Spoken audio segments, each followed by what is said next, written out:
నమస్తే 99 టీవీకి స్వాగతం. నేను రవిశంకర్ విళ్ళ. కూటమి ప్రభుత్వంలో చాలామంది మంత్రులపై అనేక ఆరోపణలు వస్తూ ఉన్నాయి. కొందరు సొంత పనులు చక్కబెట్టుకుంటుంటే మరికొందరు దందాలకు తెరతీశారంటూ అవినీతి ఆరోపణలు ఎదుర్కొంటూ ఉన్నారు. విపక్ష వైసీపీ నుంచి ఎన్ని విమర్శలు వచ్చినా మంత్రులు ఎవరూ పెద్దగా నోరు మెదపడం లేదు. కనీసం కౌంటర్ కూడా ఇవ్వలేకపోతున్న పరిస్థితి. ఇప్పటికే పనితీరు ఆధారంగా గతంలోనే ర్యాంకులు ఇచ్చిన చంద్రబాబు పెర్ఫార్మెన్స్ పూర్ ఉన్న వారికి త్వరలోనే ఉద్వాసన పలకబోతూ ఉన్నట్లుగా వస్తున్నాయి వార్తలు. ఈ వార్తలు రాజకీయ వర్గాల్లో చర్చనీయాంశంగా మారుతూ ఉన్నాయి. ఏపీ మంత్రివర్గ విస్తరణపై గత కొన్ని రోజులుగా ఊహాగానాలు ఊపందుకున్న నేపథ్యంలో తాజాగా ఈ విషయంపై రాజకీయ వేడి మరింతగా పెరిగింది. కూటమి ప్రభుత్వం అధికారంలోకి వచ్చి ఏడాదిన్నర గడిచింది. ఈ సమయంలో మంత్రుల పనితీరుపై చంద్రబాబు ఎప్పటికప్పుడు రిపోర్టులు తెప్పించుకుంటూ ఉన్నారు.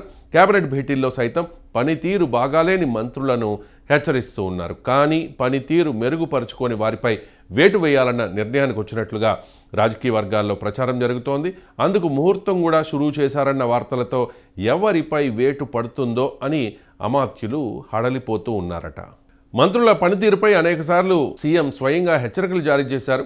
ప్రజలకు అందుబాటులో ఉండాలి, శాఖల పరంగా గణనీయమైన పురోగతి సాధించాలని స్పష్టం చేశారు. అయినా కూడా కొందరు మంత్రుల తీరులో మార్పు కనిపించకపోవడంతో మంత్రివర్గ ప్రక్షాళన తప్పనిసరి అయ్యింది. ప్రస్తుతం ఏపీ కేబినెట్లో మొత్తం 24 మంది మంత్రులు ఉన్నారు. వీరిలో జనసేన నుంచి 3, బీజేపీ నుంచి 1 ఉన్నారు. మరో మంత్రి పదవి ఖాళీగా ఉంది. ప్రధానంగా కేబినెట్లో 10 మంది మంత్రులు తొలిసారిగా గెలిచిన ఎమ్మెల్యేలే ఉన్నారు. తాజా సమాచారం ప్రకారం 8 మందికి పైగా మంత్రులు తమ పదవులను కోల్పోయే అవకాశం ఉందని తెలుస్తోంది. అయితే ఈసారి టీడీపీ నుంచి మంత్రివర్గంలో సీనియర్లకు పెద్దగా అవకాశాలు ఇవ్వకపోవడంతో విపక్షాలకు కౌంటర్ ఇవ్వడంలో జూనియర్లు ఫెయిల్ అవుతూ ఉన్నారని గుర్తించారు. ప్రక్షాళన చేస్తే సీనియర్లకు ఛాన్స్ ఇవ్వచ్చనే ప్రచారం కూడా జరుగుతోంది. మంత్రిగా ఉన్న వారికి కీలక బాధ్యతలు ఉంటాయి. సంక్షేమ పథకాలపై సమన్వయం పెంచుతూ ప్రతిపక్షాన్ని రాజకీయంగా ఎదుర్కోవాలి. ప్రభుత్వ పథకాలు చేసే మేలు ప్రజలకు చేరాలంటే మంత్రుల పాత్ర చాలా కీలకం. అధికారం అంటే కేవలం పదవి కాదు, బాధ్యత కూడా. ఆ బాధ్యతను సమర్థవంతంగా నిర్వర్తించాలి అన్నది ప్రజల ఆకాంక్ష. అయితే ప్రస్తుతం కొందరు మంత్రుల తీరు ముఖ్యమంత్రి చంద్రబాబుకు తీవ్ర ఆందోళన, అసంతృప్తి కలిగిస్తోన్న పరిస్థితి. ఈ పరిస్థితి కొనసాగితే పాలనపై ప్రభావం పడుతుందన్న ఆందోళన ముఖ్యమంత్రిలో ఉందని అంటూ ఉన్నారు. ప్రభుత్వంపై ప్రజల్లో విశ్వాసం తగ్గితే విపక్షానికి ఎదిగేందుకు అవకాశం కలగవచ్చని భావిస్తూ ఉన్నారు. అదే జరిగితే ముందున్న 3.5 ఏళ్ల పాలనా ప్రయాణం సమస్యల్లోకి నెట్టివేయబడే ప్రమాదం ఉందని కూటమి వర్గాల్లో చర్చ జరుగుతోంది. ఈ నేపథ్యంలో కూటమి మంత్రివర్గంలో మార్పులు చేర్పులు చేయబోతూ ఉన్నారట. దీంతో కీలక మంత్రులపై కూడా వేటు పడే అవకాశం ఉందని తెలుస్తోంది. సమర్థవంతమైన నేతలకు అవకాశం కల్పించే దిశగా చంద్రబాబు బిగ్ డెసిషన్ తీసుకోబోతూ ఉన్నట్లుగా సమాచారం. ఏ క్షణంలోనైనా మంత్రివర్గంలో కీలక మార్పులు జరగవచ్చని అంటూ ఉన్నారు. ఇప్పటిదాకా ప్రభుత్వం పనితీరుపై వచ్చిన విమర్శలు, కొందరు మంత్రుల పట్ల ముఖ్యమంత్రి చంద్రబాబుకు ఉన్న అసంతృప్తి నేపథ్యంలో మంత్రివర్గంలో పెద్ద పునర్వ్యవస్థీకరణకు తెరతీసే సమయం దగ్గర పడినట్టే కనిపిస్తోంది. మొత్తంగా చూస్తే ఈ కేబినెట్ మార్పుల్లో 5 నుంచి 8 మంది వరకు మంత్రులు పదవులు కోల్పోతారని ప్రచారం సాగుతోంది. పదవిలో ఉండే మంత్రుల శాఖల్లో కూడా గణనీయమైన మార్పులు జరగనున్నాయట. ఈ మధ్య ఎక్కడ మంత్రులతో మీటింగ్ పెట్టినా వారిని పదే హెచ్చరిస్తూ మీరు మారండి, పరుగులు పెట్టి పని చేయండి అంటూ చెబుతూ ఉన్నారు. సాధారణంగా చంద్రబాబు పొలిటికల్ స్కూల్లో ఒక ప్రత్యేకమైన విధానం ఉంటుంది. ఆయన ఎప్పుడు కూడా ఉరిమురిమి మీద పడ్డట్టు నిర్ణయాలు తీసుకోరు. ఎవరి మీద యాక్షన్ తీసుకోవాలన్నా, గట్టి సందేశం పంపాలన్నా, లేదా సిస్టంలో మార్పులు చేర్పులు చేయాలన్నా ప్రత్యేక పద్ధతుల్ని అనుసరిస్తారు. బాబు ముందుగా కొన్ని ఫెయిలర్స్ వదులుతారు.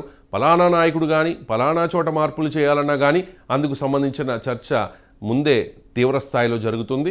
ఫైనల్గా ఏదైనా కఠిన నిర్ణయం తీసుకున్నా ఎవరు అప్పటికప్పుడు ఏదో మిన్ను విరిగి మీద పడ్డట్టు ఫీల్ కాలేని పరిస్థితి ఉంటుంది. ఇప్పుడు మంత్రివర్గం మార్పుల విషయంలో కూడా ఇదే విధానం అవలంబించబడుతుందా అన్న సందేహాలు రావడం సహజం. పొలిటికల్ పండిట్స్ గతంలో ఇలా జరిగిన సందర్భాల్ని చాలానే గుర్తు చేసుకుంటూ ఉన్నారు. కూటమి ప్రభుత్వానికి ఏడాదిన్నర పూర్తయింది. 3వ ఏడాదిలోకి అడుగు పెట్టకముందే మంత్రివర్గంలో మార్పులు వస్తాయనే చర్చ కొన్ని రోజులుగా జరుగుతోంది. ఇప్పటికే ఎమ్మెల్సీ నాగబాబును కేబినెట్లోకి తీసుకుంటారన్న మాటలు కూడా వినిపిస్తూ ఉన్నాయి. దీనిపై ప్రత్యేకంగా ప్రెస్ నోట్ కూడా వెలువడింది. ఆ నోట్ వచ్చిన తర్వాత మార్పులపై పెద్ద చర్చ జరిగింది. కానీ ఇప్పటిదాకా వర్కౌట్ కాలేదు. ఈ పరిస్థితుల్లో మంత్రులపై తరచూ సీఎం అసహనం వ్యక్తం చేయడం అనుమానాల్ని పెంచుతోంది. కొందరి మెడ మీద కత్తి వేలాడుతుందని, ఇంకొందరి శాఖలు కూడా మారొచ్చని గుసగుసలు వినిపిస్తూ ఉన్నాయి. ప్రతి మంత్రి పనితీరుకు సంబంధించిన నివేదికలు ఎప్పటికప్పుడు సీఎం టేబుల్ మీదకు చేరుతూ ఉన్నాయట. శాఖలపై పట్టు, జిల్లాల్లో మేనేజ్మెంట్, వసూళ్ల అంశాలు, ఇలా ప్రతి అంశాన్ని బేరీజు వేసుకుని చర్యలు తీసుకుంటారని, కొందరిని మార్చి కొత్త వాళ్లను తీసుకోవడం ఖాయమని చర్చ జరుగుతోంది.